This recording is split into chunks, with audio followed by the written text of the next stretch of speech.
Igbo Igbo ekele m ụnụ na asị m nke onye chere na eze n'ụbọchị nke taata biko na o nwere ihe abụọ na-eme a na-agbakwa nkịtị na ya bụ ajọ ihe a na-abawanye ụba. Biko achọrọ m ka m kwuo okwu maka na o nwere nwatakịrị nwanne ndị be ha ya na ọgị ya nọ. According to the news, asị na ọgị ya ga-eli ozi na-eji egote ihe o gotechazie ihe ahụ na-apụta wee were ọgwụ okete ile ọgị ya na nne ka o lie wee mụchie anya. Ana m ekwu ya na-ekwusi eke na ajọ ihe anụ nwa gbara nkịtị bụ na-eto n'ala Igbo anyị na you don't know the kind of seed ị na-plant na ebe ụmụazị kịta anụnwa nọ. They feel na igbu mmadụ anya na imemi na mmadụ bụ common thing dị. Chukwu nna zọrọ gị maka na asị na ọ gaghị eligo onye bụ nni elie dị nni wee notisie na o nwe ka o si atọ ewee jụrụ ya maka the mistake nwatakịrị mere na Chukwu nna mmụọ ya bisie na ma ọ gwara the chain wee tụkwasị na enu anụ egote ịmago na-egotecha na-etinye anụ dị ọgwụ n'enu anụ ka ọ wụnye ya. So that particular spot wee na-eji oji ebuli ya wee jee investigate we from ndị akpụlụgo nwaanyị na-ese nri kpụlụ ya along the line. After investigation wee tọchọ dịbọ wee sị ngwa ya kwue ihe mere na ọ sị na mmadụ nya ya tili ya ọgịa na nne n'ihe onye ahụ sị na ọ ya akwa ya bụ 5,000 ka iji wee chọọ igbu mmadụ ibe gị maka 5,000 naira alụghị ego moto a na-agba agba ka iji wee chọọ igbu mmadụ ibe gị. So ụmụnna achọ m kwuru nene ya bụ vidio ka unu fụ ebe ya bụ ihe na wee metụ maka na ala Igbo anyị kịta m ga-amasị ihe a na-aya na ya maka na onye ọbụla tonitezi kịta ọ na-eme na nke kacha mma na nke kacha mma along the line mmadụ a na-anwụnye anya. Biko achọ m ka unu nene vidio na ọkụ unu fe ha anyị na ụbọchị nke taa. Buni ya inu ọfụma gbati aka gị gbatigodo aka gị asọ gị dosi ya n'isi gị enu ya gwa gị buni ya inu ọfụma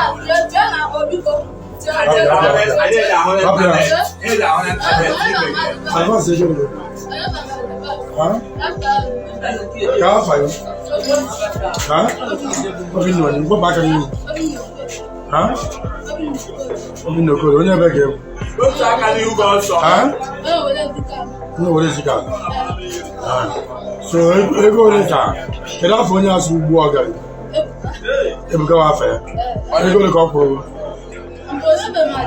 ego ole ka ọ sọ ọ ga-enye m ego onye nyere ego ji gote nwere ọgwụ ego ole ka o nyere 200 ka o nyere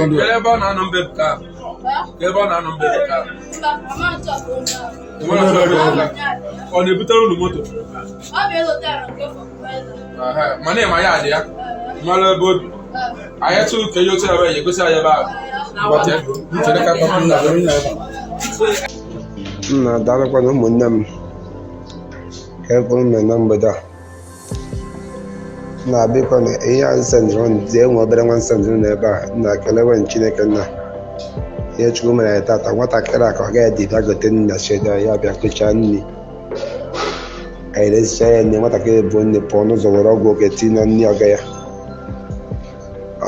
arizie nri ihe chenjie ọ gaghị ajụwazie ma ndị n'ebe a na-ajụzi ya asọ na sheda anyị ọ gaghị ekpere ebe na-agwa ya ya rechawụrụ anyị wara esiri ya enweghị otu na nri anyị tinye nri buru ya apụwa.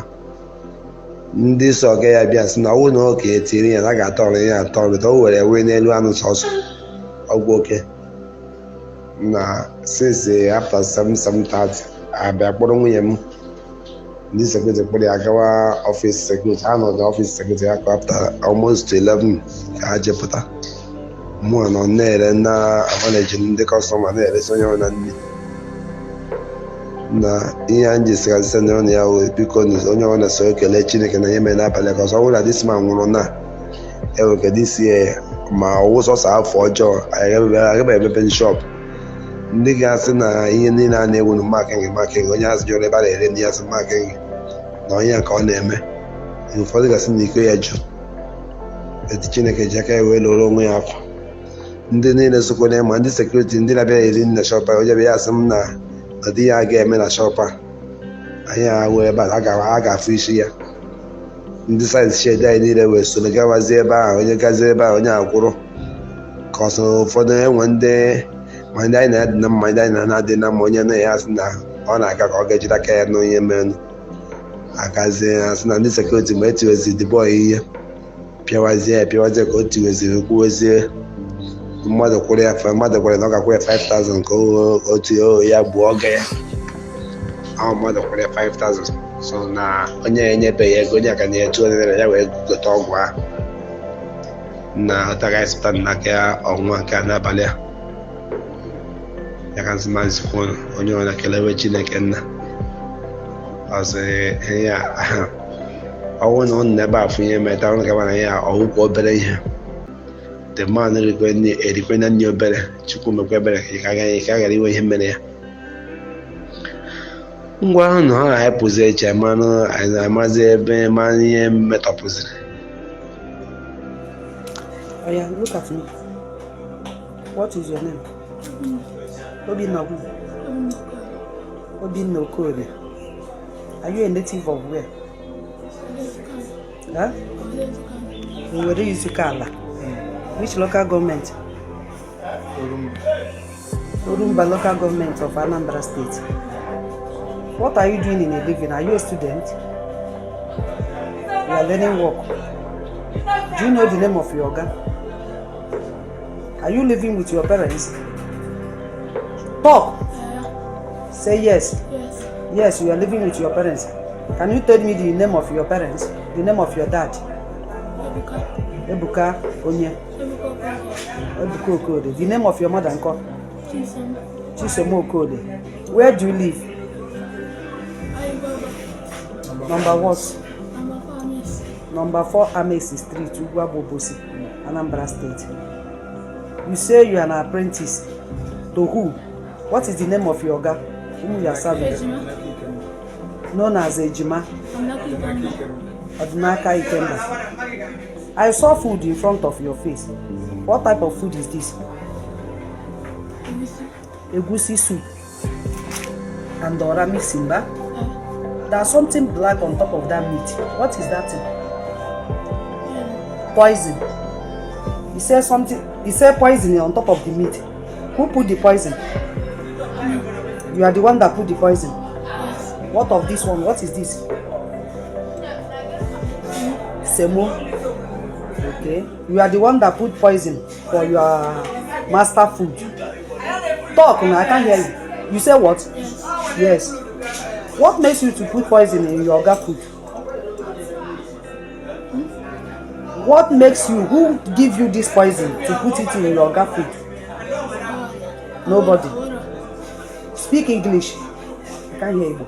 Who gave you this poison? Nobody. Where do you bring this thing? Yes. Our side, which side? Huh? Omuma side. Omuma Street. Number what? Number 4 Omuma Street. Who is the person that gave you this thing? You say Omuma Street. You brought this thing for somebody's shop, or is it somebody's house? Is your friend give you? Somebody's shop. Do you know the name of the person? But if you see the person, you can know him, huh? The person that give you this thing to put it inside your oga food. Eh? Okay, you bought it by yourself. How much did you buy it? 200 naira. But somebody sent you to do this. Tell me the truth. If you tell me the truth, I will not beat you. I will not do you anything. Tell me the truth so that you will not die. You know that somebody who always say lie. If you say lie, you go to hellfire. Just tell me the truth. I know they hear you.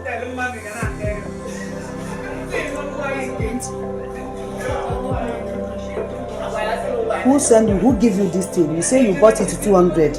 Who give you the money to bought it? Your money. Who give you that money? Your guy give you money to go and buy food.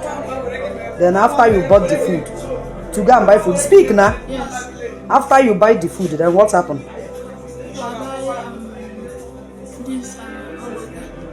I don't know what is called ogoke. You buy this poison and put it inside and give it to your oga. You mean that nobody promise you that? Nobody give you this thing to go and put it inside your oga food? If you tell me the truth, I will leave you. If you don't tell me the truth. Remember today's date is 21st of August 2023. You hear me? Or you carry that poison? Ajem n'aka n'ụlọ afọcha anya ya bụ vidiyo biko na ebe ọ bụla na-emecha biko tụle ya aka na share button na subscribe na this channel biko iwekwa notification biko isola anyị enweta notification mgbe ọbụla ejere vidiyo fanarị. Anyị nọ n'ilu ọrụ kemgbe Sọnde, anyị nọ ọrụ a na-ama ọrụ kemgbe Sọnde na dịrị izi ka a na-eme nka ka a na-emekwa ọzọ na nwere ụzọ esi jebe Ọnịcha ọ dị nso. Anyị ada nọ n'ofu ebe anyị fụkwa ha na ọnọbụla osi na adị n'efere mbụ anyị kabarụ wetakwara ya ụmụ Igbo mana asị na ọ ya adịrị onye ọbụla na mma biko nke onye na-eme ajisi ike maka na anyị na-ekwu ajụ ha na-ekwusi ike na-enyekwa aka ka anya bụ ihe gbụọ ụmụ Igbo anyị na-arụ asị na anyị na-ekwu oke okwu too much na onye ọbụla ya abụ ọgaranya ya eme nka. Gịnị dịrị obere nwa ị nara 5,000 ka wee gbuo mmadụ ibe na ọ sị na akwụbekwa na ya gwụọ n'otil mission accomplished ka ya akwa egwu ji gosi gị na onye ahụ enweghị intention inye ihe gaa nọ ntịl o mechaa ihe ezili ya. Ụmụ Igbo anyị enwere mgbe ọzọ ka ọ dị.